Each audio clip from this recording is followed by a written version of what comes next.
Hello बच्चों, मैं S के मोहन आपको फिर से एक बार स्वागत करता हूँ आपके अपने YouTube channel Mohan A to Z study centre में। इस वीडियो में हम लोग पढ़ेंगे क्लास 10वीं का फिजिक्स और उनका पहला चैप्टर प्रकाश का परावर्तन एवं अपवर्तन और उनसे संबंधित जितने भी क्वेश्चंस होते हैं जो आपको बोर्ड एग्जाम में पूछे जाते हैं, जिसे हम लोग महत्वपूर्ण क्वेश्चन बोलते हैं, जिसको हम लोग ईवीआई भी क्वेश्चन बोलते हैं। आज हम लोग उन क्वेश्चन के ही बारे में पढ़ेंगे।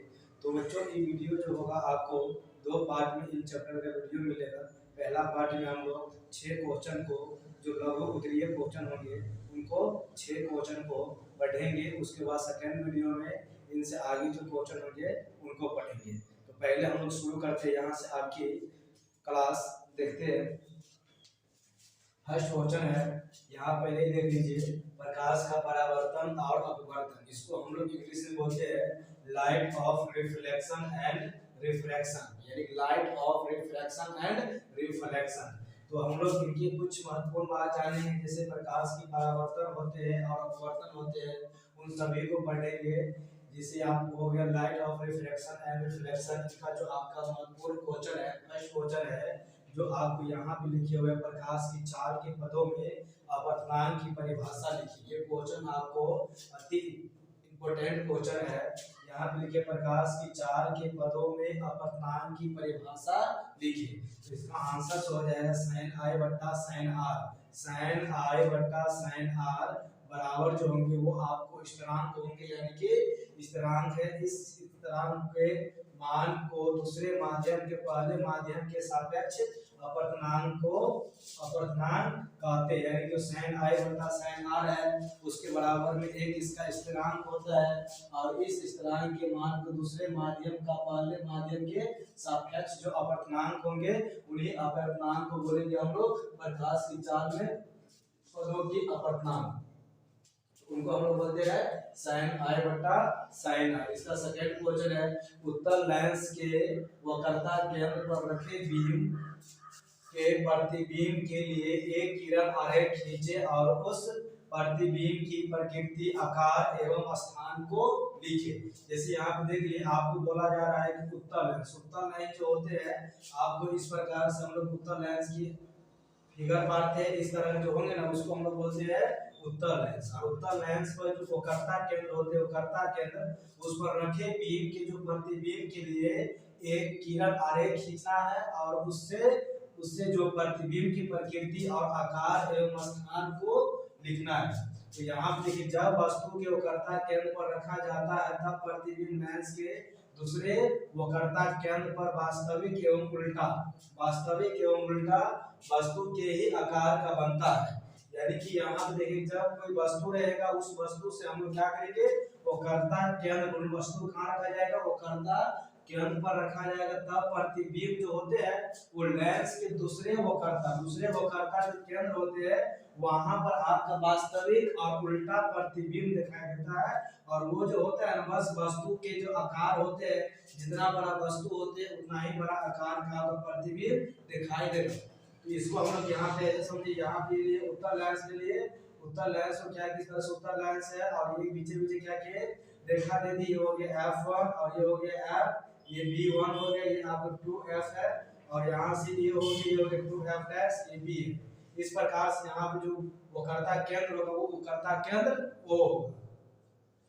थर्ड क्वेश्चन है, दिए गए लेंस, अवतल लेंस एवं कांच की वक्रता पट्टिका के सतहों को छुए बिना उनकी पहचान कैसे करेंगे। यानी जो दिए गए लेंस है, अवतल लेंस और उत्तल लेंस है, उनकी वक्रता, जो कांच होते हैं, कांच हम लोग शीशा को बोलते हैं, जो दर्पण होते हैं उनको कहा जाता है।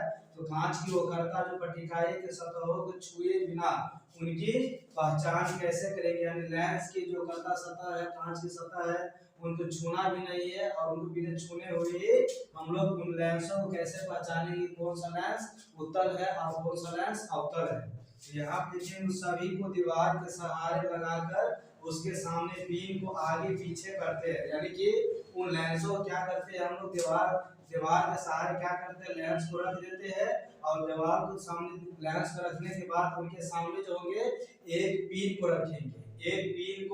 रखेंगे, और उनको हम लोग क्या करेंगे, आगे और पीछे करेंगे। यदि पीन का प्रतिबिंब हमेशा छोटा और सीधा बनते हो तो वह अवतल लेंस होगा। अगर हम लोग जो पीन आगे पीछे करेंगे वो पीन का जो प्रतिबिंब होगा वो हमेशा अगर छोटे वस्तु से छोटा और सीधा अगर उसका प्रतिबिंब बनता है तब वो आपका हो जाएगा अवतल लेंस।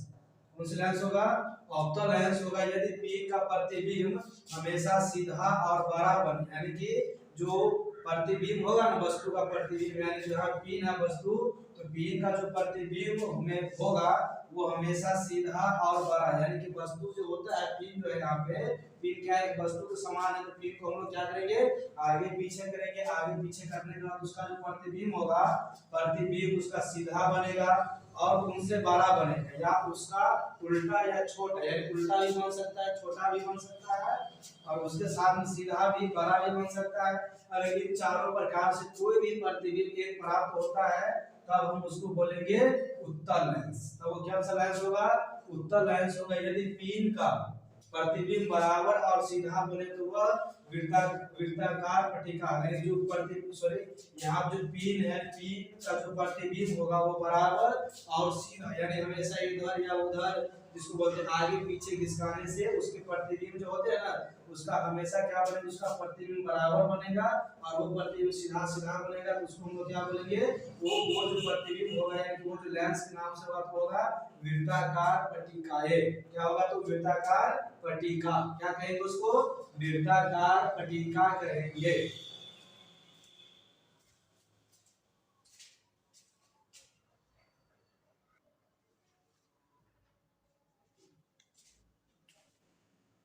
क्वेश्चन नंबर 4 जो नेक्स्ट क्वेश्चन हमारा फोर्थ क्वेश्चन है वो क्वेश्चन बता रहा है कि उत्तल लेंस एवं अवतल लेंस में सचित्र विभेद करें, यानी कि यहाँ पे पूछ रहा है क्वेश्चन आपको जहाँ पूछा जा सकता है उत्तल लेंस एवं अवतल लेंस में अंतर को स्पष्ट कीजिए। जो उत्तल और अवतल लेंस होते हैं उन दोनों में क्या करना है आपका अंतर को बताना है, अंतर स्पष्ट करना है। तो यहाँ पे लिखेंगे हम लोग उत्तल लेंस एवं अवतल लेंस में जो अंतर होते हैं वो अंतर है निम्नलिखित अंतर। कैसा अंतर होता है? निम्नलिखित अंतर होते हैं। तो हम लोग क्या करेंगे पीछे पीछे क्या करेंगे ग्राफ पर जो नारियल होता है उसको खींचेंगे और एक तरफ लिखेंगे उत्तल लेंस और एक तरफ लिखेंगे अवतल लेंस। उत्तल जो लेंस होता है उत्तल लेंस जो होता है इस तरह का पढ़ा जाता है। उत्तल लेंस एक आंख के जैसा होता है, ऐसे करके आपको उत्तल लेंस होगा और ये जो है अवतल लेंस जो होता है एक डमरू के आकार का होता है।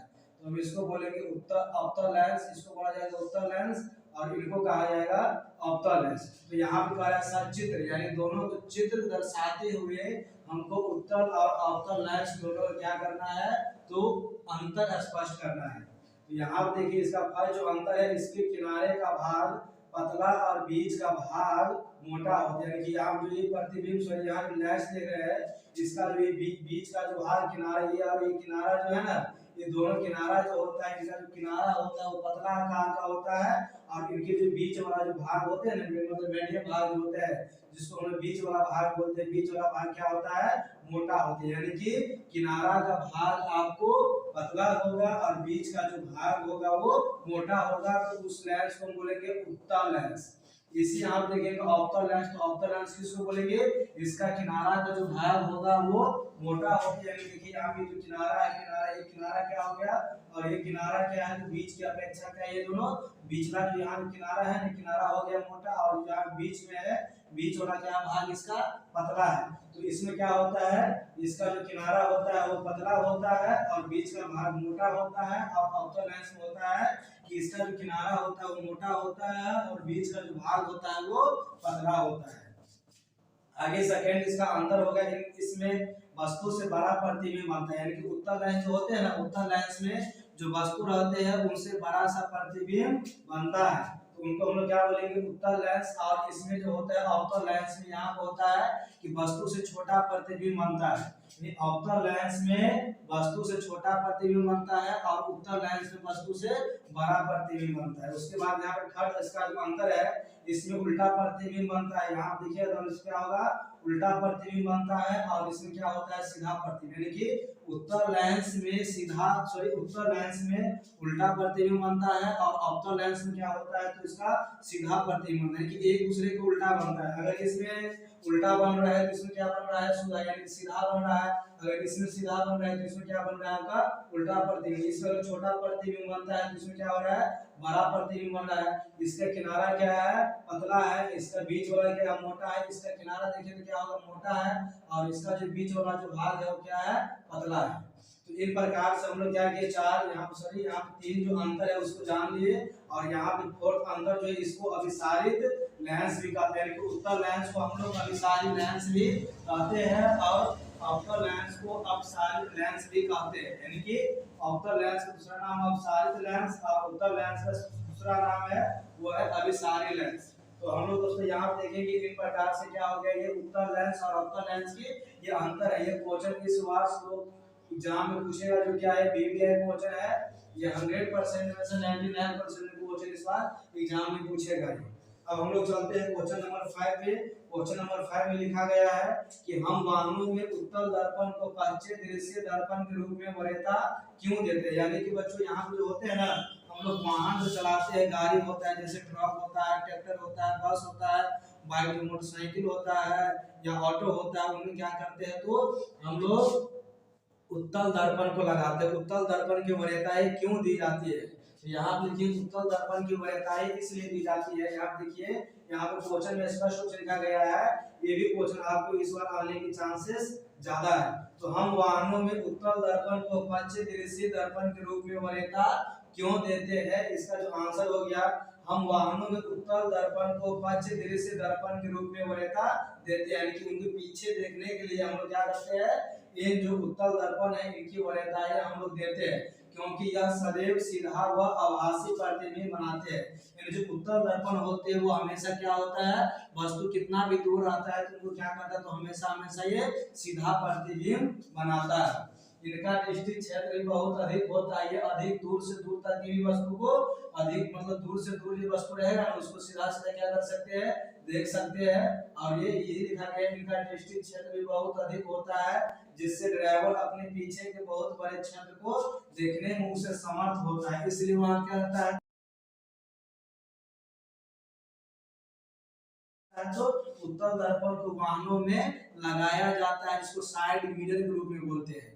कहाँ लगाते हैं, साइड मिरर रूप में इसलिए लगाते हैं क्योंकि उसको पीछे जो उत्तल दर्पण होते हैं ना, उत्तल दर्पण जो होते हैं वो हमेशा उनसे सीधा प्रतिबिंब बनता है, आभासी प्रतिबिंब बनते हैं, और बहुत बड़ा क्षेत्र के लिए देखने के लिए लाभदायक प्रतिबिंब है, यानी कि दर्पण है। तो इसलिए हम लोग क्या करते हैं, वाहनों को पश्चिम दृश्य दर्पण के रूप में क्या करते हैं, हम लोग उत्तल दर्पण को देते हैं। इसको हम लोग ऑब्जेक्टिव क्वेश्चन पूछ सकते हैं कि उत्तल दर्पण का उपयोग कहाँ करते हैं, तो वाहनों में साइड मिरर रूप में, यानी साइड में जो शीशा लगा रहता है उन्हीं को कहते हैं साइड मिरर। तो वहां पे हो गया आपका उत्तल दर्पण। कौन सा दर्पण होगा, उत्तल दर्पण।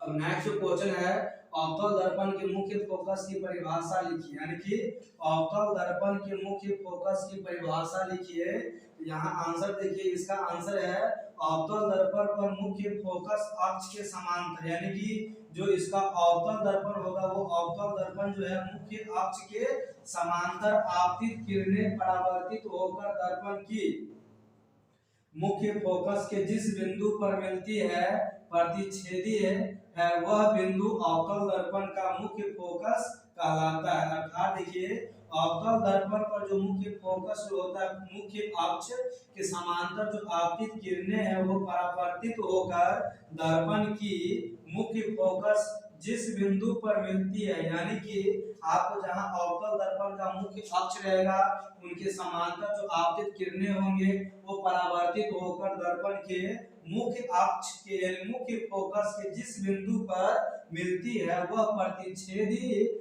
वह बिंदु अवतल दर्पण का मुख्य फोकस कहलाता है।